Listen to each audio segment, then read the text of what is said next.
नमस्कार दोस्तों, स्वागत है आपका बॉर्न टू एक्सप्लोर में। मैं हूं आपका दोस्त संदीप और आज आ गया हूं फिर से एक नई वीडियो लेके। भाई ये वीडियो बेसिकली एक इटरनरी रहने वाली है, 3 days and 3 nights की। आपको पता ही है भगवान भोलेनाथ के 12 ज्योतिर्लिंग है। इन 12 ज्योतिर्लिंग में आप इन 3 दिनों में 3 ज्योतिर्लिंग के दर्शन कर पाओगे, तो उसकी कंप्लीट इटरनरी रहने वाली है। ये तीनों ज्योतिर्लिंग जो है ये महाराष्ट्र में है। महाराष्ट्र में 3 ज्योतिर्लिंग है। एक है त्र्यंबकेश्वर जो कि नासिक के पास है, एक है भीमा शंकर जी जो कि नासिक और पुणे के बीच में है, और थर्ड वन है घृणेश्वर जी जो कि है औरंगाबाद डिस्ट्रिक्ट में। तो इस वीडियो में मैं आपको कंप्लीट डिटेल दूंगा कि कैसे आप वहां जा पाओगे, बेस्ट तरीके क्या है, कैसे आप वहां पे पहुंच सकते हो, बाय ट्रेन कैसे पहुंचोगे, बाय एयर कैसे पहुंच सकते हो, और वहां पहुंचने के बाद आप कैसे ट्रैवल कर सकते हो, बेस्ट डे क्या रहेंगे, आपका कितना बजट आएगा, ये सब कंप्लीट डिटेल लेने वाली इस वीडियो में। और आपको टाइम मेन रहता है कि क्या टाइम रहता लगेगा, तो कंप्लीट डिटेल दूंगा आप कितने टाइम में वहाँ सब घूम सकते हो, और उसके अलावा वहाँ पे क्या क्या घूमने की जगह है, तो सब की कंप्लीट डिटेल रहने वाली है दोस्तों। तो बने रहे मेरे साथ, तो वीडियो करते हैं स्टार्ट। सबसे पहले दोस्तों मैं ये बताऊंगा कि आप किस साइड से आ रहे हैं, मीन्स महाराष्ट्र के नॉर्थ साइड से आ रहे हैं या साउथ साइड से आ रहे हैं। अगर आप महाराष्ट्र के नॉर्थ साइड से आ रहे हैं, मीन्स आप हरियाणा पंजाब यूपी साइड से आ रहे हैं, तो आपको बेस्ट रहेगा आप नासिक रोड पहले आएँ। नासिक रोड रेलवे स्टेशन का नाम है। और अगर आप बाय एयर आना चाहते हैं तो बाय एयर नासिक एयरपोर्ट है, आप डायरेक्टली नासिक एयरपोर्ट पे लैंड कर सकते हैं। और अगर आप बाय ट्रेन आ रहे हैं तो नासिक रोड रेलवे स्टेशन पे आ जाएं। वहाँ से आके आपको त्र्यंबकेश्वर जी के लिए बस मिल जाएगी आराम से। यहाँ से आप बस पकड़ के आधे घंटे में आप त्र्यंबकेश्वर जी पहुँच सकते हैं। बाकी अगर आप टैक्सी करना चाहें तो आपको टैक्सी सर्विस भी मिल जाएगी, और रेंटल स्कूटी भी मिल जाएगी 300 से 500 रुपये पर डे के हिसाब से। मैं मान के चलता हूँ कि आप नासिक जो है रात में पहुँचते हैं, तो वहाँ से आप टैक्सी करके या बस लेके पहुँच जाइए त्र्यंबकेश्वर जी।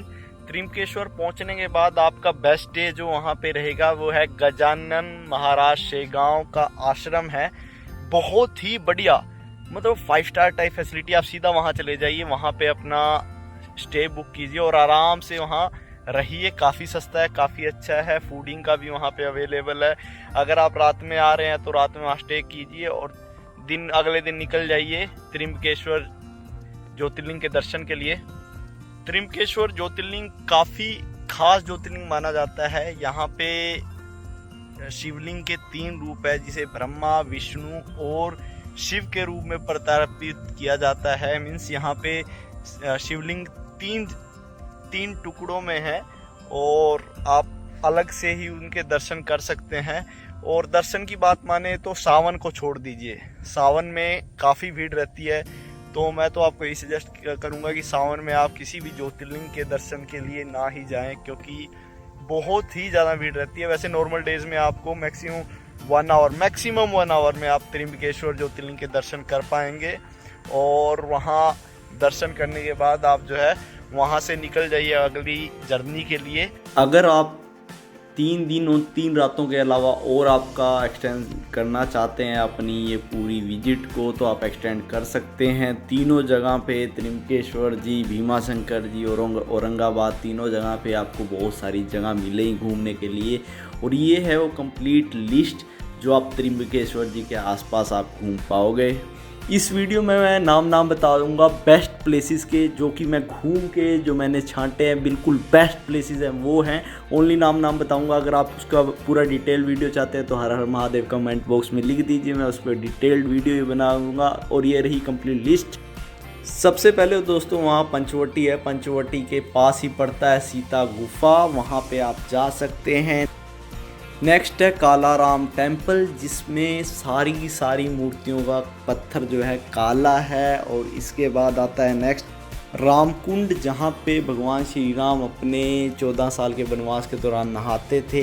ये जगह वो जगह है। और इसके बाद आता है नेक्स्ट कपिलेश्वर देवस्थान, जो कि रामकुंड के बगल में ही है। इसके बाद नेक्स्ट है तपोवन, जो कि लक्ष्मण जी का मंदिर है। ये वो जगह है जहाँ पे लक्ष्मण ने शूर्पणखा की नाक काटी थी। और नेक्स्ट संगम पॉइंट, जहाँ पे आके 2 नदियाँ मिलती हैं। और यहाँ पे कुंभ का मेला भी लगता है। और जस्ट इसके बगल में है ब्रह्मा विष्णु महेश और अग्निकुंड। अग्निकुंड वो कुंड है जहाँ भगवान श्री राम ने सीता जी को अग्नि को सौंपा था युद्ध से पहले। इसके बाद नेक्स्ट आता है ब्रह्मागिरी पर्वत, जो जस्ट त्रिंबकेश्वर के बगल में ही है। यहाँ पे ऊपर आके जो है ब्रह्मगिरी जी का एक मंदिर है।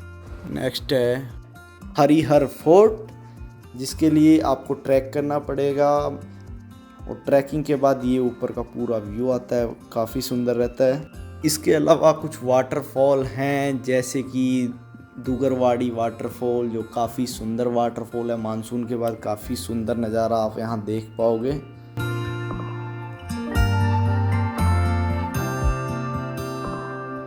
त्रिंबकेश्वर जी में ये सब जगह घूमने के बाद आप निकल जाइए अपनी जर्नी के लिए, जो है भीमा शंकर ज्योतिर्लिंग। भीमा शंकर ज्योतिर्लिंग जो है भीमा रेंज पड़ती है, जो कि नासिक और पुणे के बीच में पड़ेगी। आप अपनी जर्नी स्टार्ट कर सकते हैं वहाँ से। तो सबसे पहले आप त्रिंबकेश्वर से नासिक की बस पकड़िए, या जो भी आप टैक्सी वगैरह पकड़ के पहुँच जाइए आप नासिक बस स्टैंड।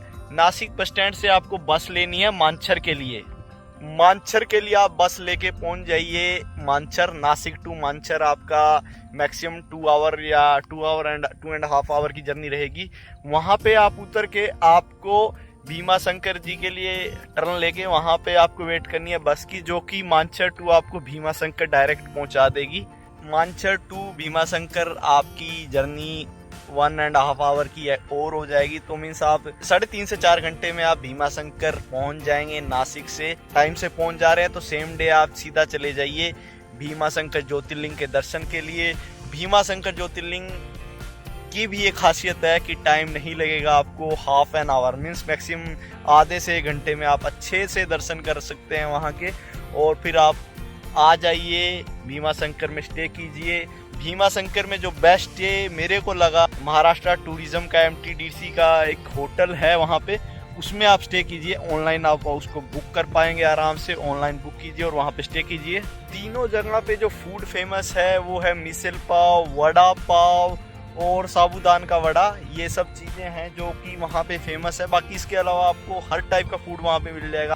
यहाँ पे तीनों जगह पे आपको मंदिर में आप जाएंगे तो आपको मिलेगा पेड़ा प्रसाद में, वो काफ़ी टेस्टी रहता है। तो आप उसको पक्का एज एन स्वीट भी आप उसको ले सकते हैं और प्रसाद तो वो रहेगा ही।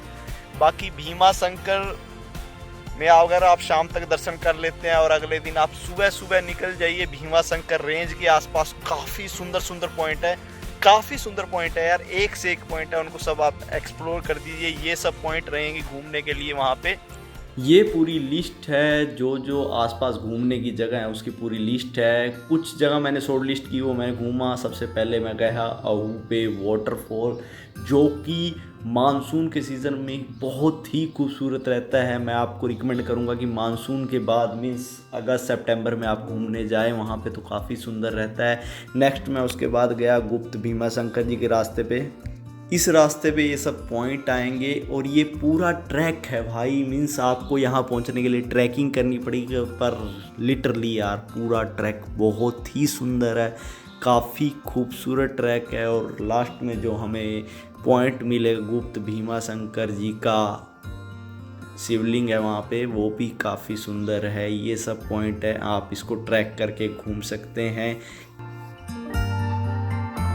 इन सब पॉइंट को घूमने के बाद आप 12 बजे के आसपास आप सारे पॉइंट घूम लोगे। उसके बाद आप अपनी जर्नी कर दीजिए भीमा शंकर जी से स्टार्ट। भीमा शंकर जी से सबसे पहले आप आ जाइए वहीं मानसर।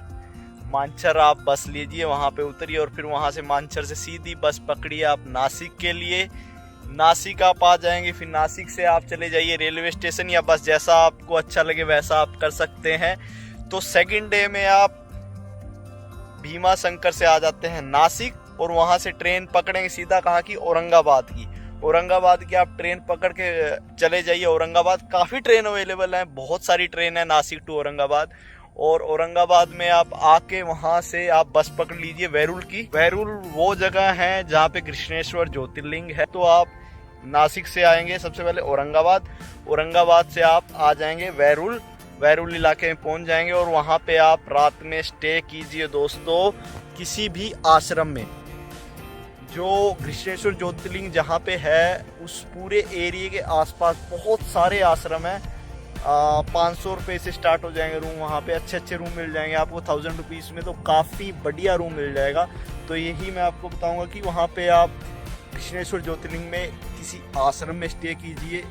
ये था हमारा आश्रम जहाँ पे हमने स्टे किया था।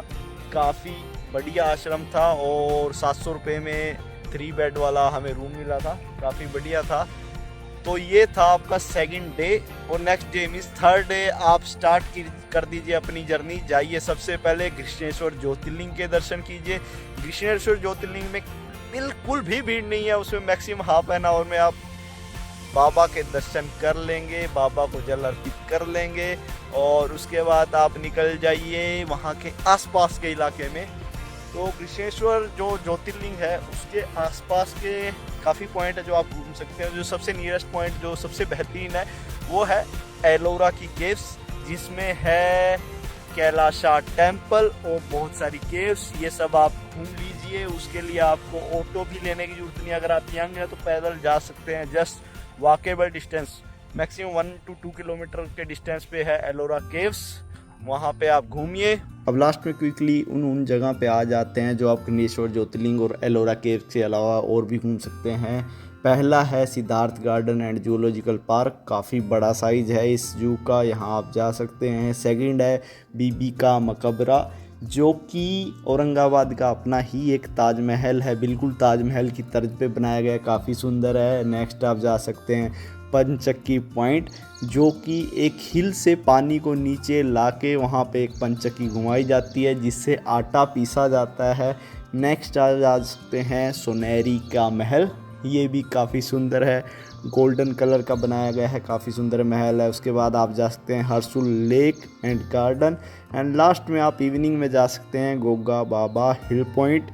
ये वो जगह है जहाँ से आप बेस्ट व्यू ले सकते हैं सनसेट का। तो ये इस टाइप से आप भाई अपना थर्ड डे में आप घृष्णेश्वर ज्योतिर्लिंग और एलोरा केव और कैलाशा टेम्पल ये सब आप घूम सकते हो।